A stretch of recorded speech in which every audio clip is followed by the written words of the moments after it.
Hey, what's up guys, my name is Dusty and in this video we're going to talk about Arc Raiders. Arc Raiders is just days from launch, and before that the server slam gave us a glimpse of what the game is really like.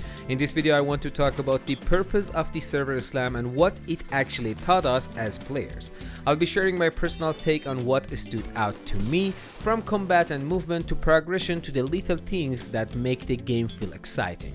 This isn't about complaining or pointing out problems, it's about my experience, my observations and the things I hope the game continues to improve on, all while enjoying how fun and polished the game already is.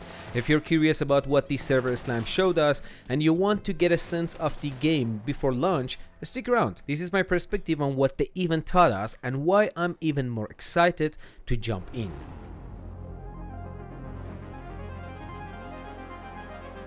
So first off, the server slam wasn't just a demo. It had a very specific purpose. It was designed to stress test the servers to see how matchmaking and backend systems hold up under load, to check progression and to collect real feedback from players almost when the game is ready to launch. According to SteamDB, the peak and correct player count was around 189k. That's huge, especially considering not everyone even figured out how to join at first. So even before launch, seeing that kind of number was really impressive. Overall, the server handled it surprisingly well, at least from my perspective.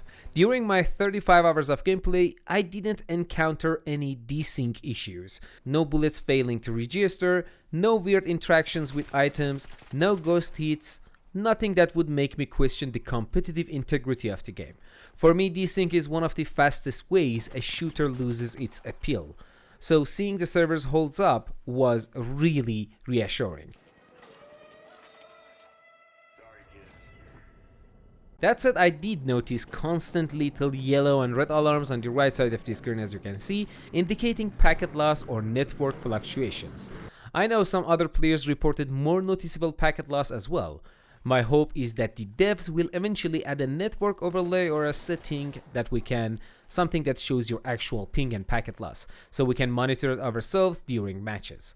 But in terms of combat, looting, shooting and general gameplay, I didn't see any major issues. It all felt smooth and responsive. There were a few moments where I fired at someone, then tried to duck behind cover, and I still ended up getting hit or dying.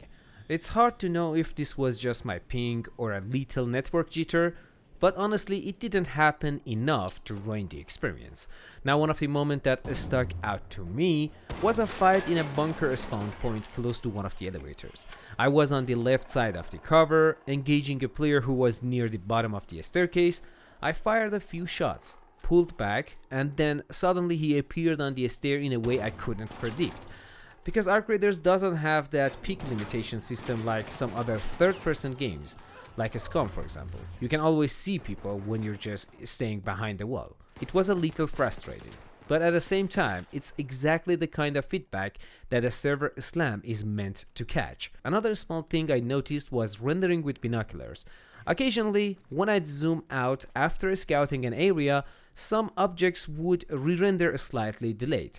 My rig is solid SSD NVMe too, so this is clearly an optimization issue, not hardware.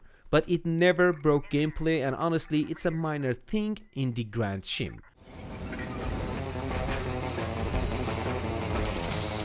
Now let's talk about time to kill and combat dynamics. I actually like the TTK in this game. It doesn't let your gear completely dictate fights. Higher tier armor isn't an instant shield, and that keeps fights dynamic. It doesn't mean that later when you got your legendary items, there is no chance for that guy with a free loadout to take you off. There is still a chance for them to kill you, so TTK is really good in this game.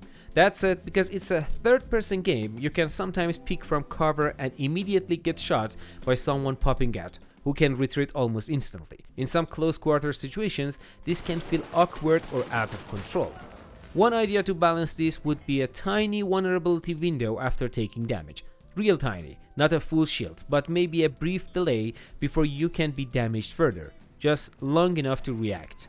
This wouldn't hurt the fast-paced combat flow, and it would prevent situations where players can sit behind cover and unload without giving their opponents a fair chance. Combined with the healing and shield mechanics already in the game, this could add a subtle but meaningful layer of strategy, rewarding timing, positioning, and quick reactions without changing the core feel of the game. Speaking of combat brings us to the skill ceiling. There's definitely room for improvement. Right now, positioning and aiming matter a lot, but there's limited abilities to outplay someone once you're low on health. Also, you can't shoot immediately after rolling. It takes some time for your character to ready their weapon. That's really frustrating in fast fights. On the other hand, you can shoot while sliding, which is really good, and I've been using it a lot. Mechanics like this add depth and require thoughts in fights, and I really like that. Since it's a third-person game, these movements and fast-paced combat abilities are actually a great addition. We're not talking about tactical shooters like Escape from Tarkov. This is still an action-oriented extraction shooter, so it must stay fast. Headshots currently don't feel as impactful as they could, especially when shields are involved. To be honest, adding more meaningful headshot damage would reward precision and increase the skill ceiling without breaking the core gameplay. It would also be great if the game gave us clearer feedback on how much damage different body parts take. That would make aiming more skill-based and satisfying. One of the biggest issues I ran into during the server slam, and honestly the most impactful one for me personally, was inventory management and carry weight. Right now we don't have any quick way to organize our backpack mid-fight. A simple auto-sort or one-click organization button would go a long way. The backpack system itself isn't even complex like Tarkov, so I don't think this was intentional design. It just feels like something that would improve fluidity and reduce unnecessary downtime. On top of that, the carry weight limit is extremely strict. Even later in full release, when you unlock legendary augments that are supposed to expand your capacity, you still hit the limit way too fast. Yes, augments give extra slots, access to tacticals, more space, different loadout flexibility, but even with all that, the limitation slams you almost immediately. And the problem isn't people want to loot everything, the problem is match flow. Every match has a 30 minutes timer, but because the backpack is so limited, players are forced to extract early. You wipe a full squad, and instead of staying, fighting, rotating, taking risks, you just grab what fits and leave. If devs want longer fights, more engagement, and more strategic depth, the inventory restriction shouldn't push people out of matches this early. A few straightforward solutions: add a one-click organization button, increase base carry weight, reduce weight of equipped loadout items, or adjust item weight across the board. Changes like these would keep players in matches longer, create more late fight engagements, and support the kind of pacing extraction shooters are meant to have, or at least this one.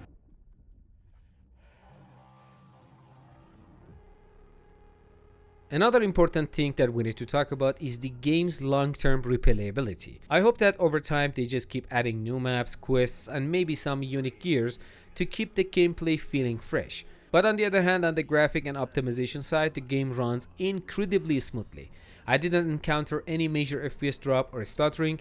Even the few minor issues like re-rendering objects after binocular use didn't affect performance in a meaningful way. I also wonder about a potential first-person option in the future, similar to how PUBG added FPP later. It could give players a new perspective and further refine the skill ceiling. And yes, there's the character wipe option as well, which is purely cosmetic and progression based. This allows players to reset for new challenges without punishing them. A nice touch that keeps the game friendly to both casual and hardcore players.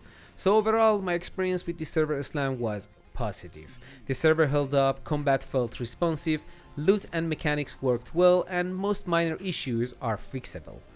There are a few things I hope they tweak, like packet loss monitoring, a small combat tweaks, and some extra variety for replayability, but nothing that ruins the core experience. Arc Raiders feels polished, competitive, and really fun.